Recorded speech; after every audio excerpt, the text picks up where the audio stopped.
Onin, of course, one of the big threats here at this bracket, as well as Nao. But Steve Corrin's going to be a little bit of an interesting one. I feel like Corrin has a lot of great options to poke at Steve from a distance. You know, Pin could get a little bit crazy when it comes to like the 3-block setup that Steve's love to put out. So let's see how Onin responds to a character like Corrin. Yeah, and I feel like having these like large hitboxes on the aerials is going to help with dealing with a lot of the block setups that we typically see from Onin as well. That huge back air, huge up air as well.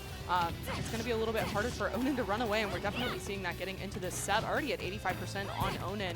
Just not able to find a time to mine, only has wood and dirt. Oh my gosh. Yeah, Onin nearly about to be 0 death, finally finding a single straight hit with that minecart. Let's see if we can get something going with these wood tools.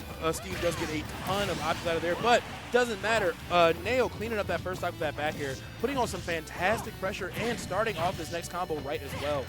Yeah, these falling aerials are so strong from Corrin, already able to get 75% on this second fresh stock.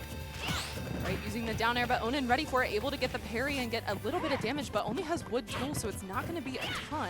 Yeah, and also he's still kind of fighting that threat zone that like Nao can just space with falling up air and neutral air, and the benefit of that is really, really good for Corrin. So got to do some interesting stuff here. I love that canceling the pin for another neutral air. Nao is playing out of his mind right now. Yeah, I love Nao's use of falling there into up air, but Nao's using a lot of the neutral special from Corrin as well, and it's a great way to catch people off guard because it does have that 2 hits. It has the projectile, and then it also has the bite on it, and you can mix up the timing of the bite, and a lot of the time Nao will be using it at the ledge to catch people off guard, and it's super strong if you do the full charge version, so do have to watch out for that if you're Onin. For sure. Onin got to find some way to slow this pace down. Doesn't have any mats and is already down 2 stocks. Just now getting the stone tools on your 3rd stock is not necessarily the best place to be. Finding the first diamond of the set here. Let's see if maybe Onin can take this stock and just start to build and just, you know, get some better tools here. But either way, Nao still putting out great pressure, nearly trapping Onin with his own TNT.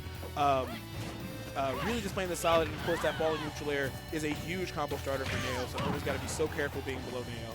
For sure, and I love that recovery that we saw from Nao, being able to get around the ledge trap that Onin has set up. Steve's super strong at the ledge, being able to use the TNT and also the down smash.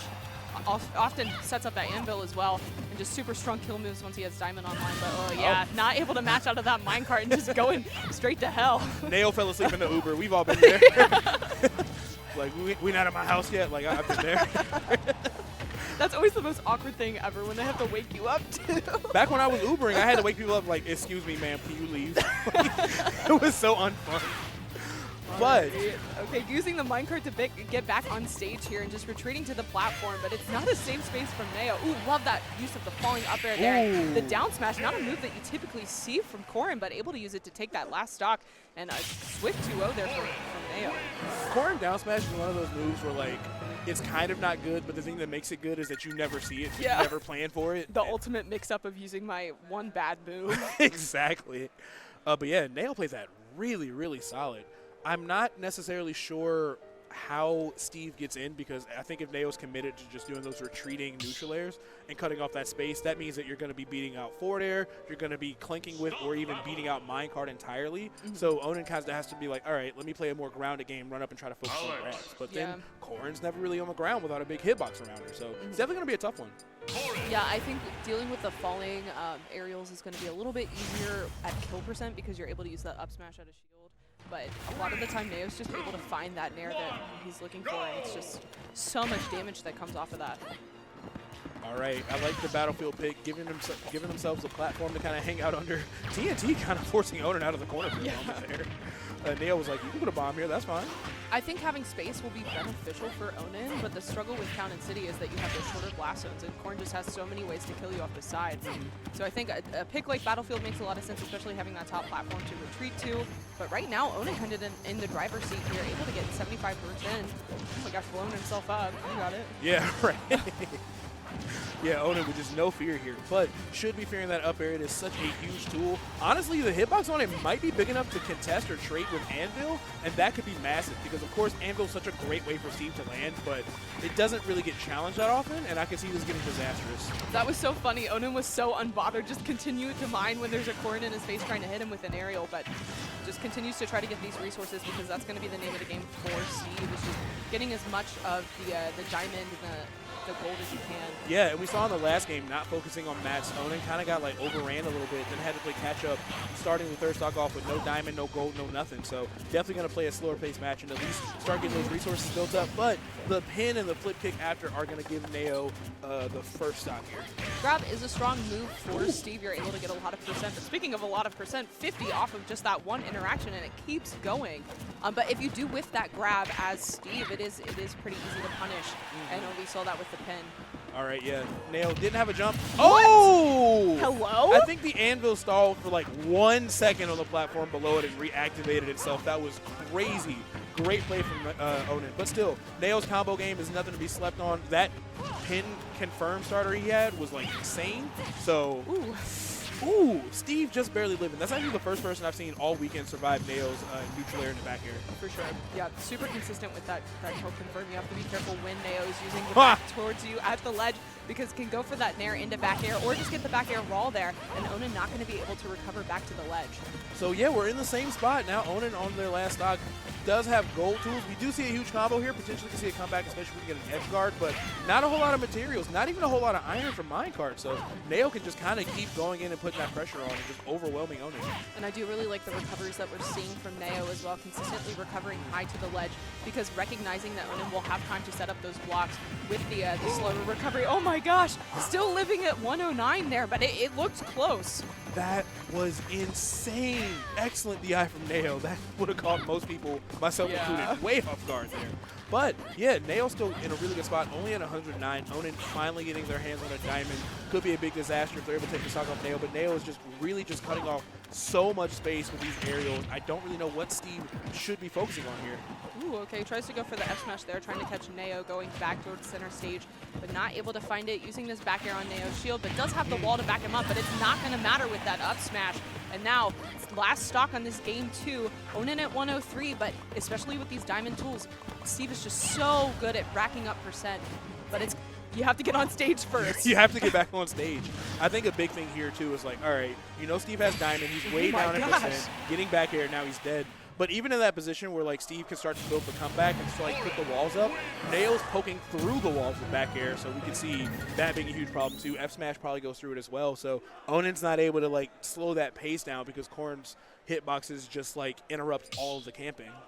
Yeah, and Nao is so comfortable with going off stage too. With Corrin, does have a decent recovery. I think it got buffed pretty early into Ultimate as well, but it's still scary being off stage against a character like Steve where he's able to set up those blocks, but if he's just not able to get back to set up that ledge trap, it's not going to matter. And so that back air, just the large hitbox on it, is going to be so hard to contest.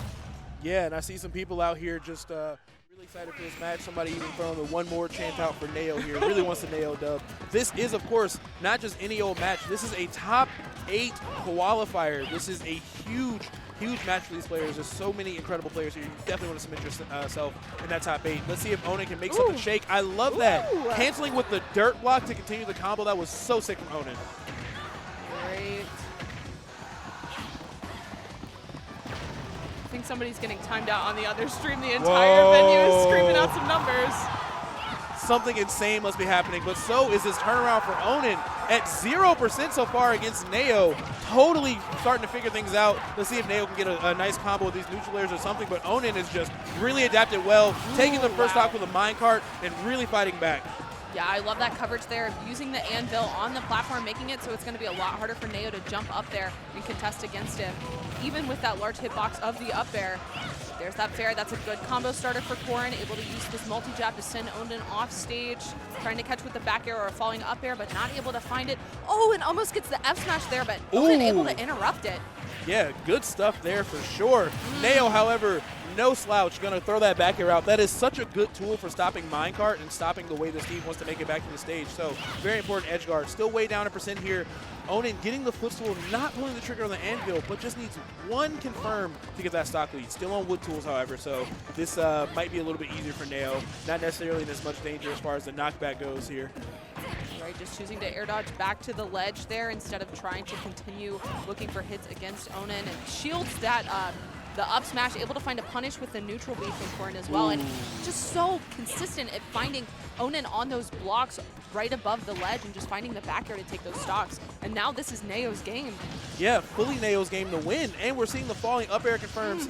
Huge combos, 50%, just because Onin dared to be in the skies. Onin finally finding a single straight hit. Neo went untouched for like a full 40 seconds there. Up smash, not going to do it, not going to poke either. I think I even saw Neo tilt his shield down just a little bit. So yeah, Onin one stock away from heading down to the losers bracket. What will they do? Okay, going for the high recovery again, but Onin just ready with that anvil, not going to let you back on stage.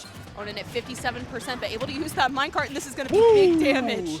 65% as soon as Onin got that diamond on deck, getting himself back in this match immediately. Got to be so careful when coming back to the stage. Neo is just excellent at executing those back airs in odd positions. You see Onin even starting to panic a little bit more, starting to just fully air dodge towards, not even going for minecart. Down smash, not going to do it! Why would you do that? Oh my no. gosh! All right, able to still make it back, but the pin kick! What on earth was that angle? That was insane. I've seen Neo do that consistently throughout this tournament, but I didn't expect that one, and it looks like the game didn't either. Doesn't even give a kill screen for that. No one knew what was happening right there, and I would imagine that Onin was also DIing in that angle. So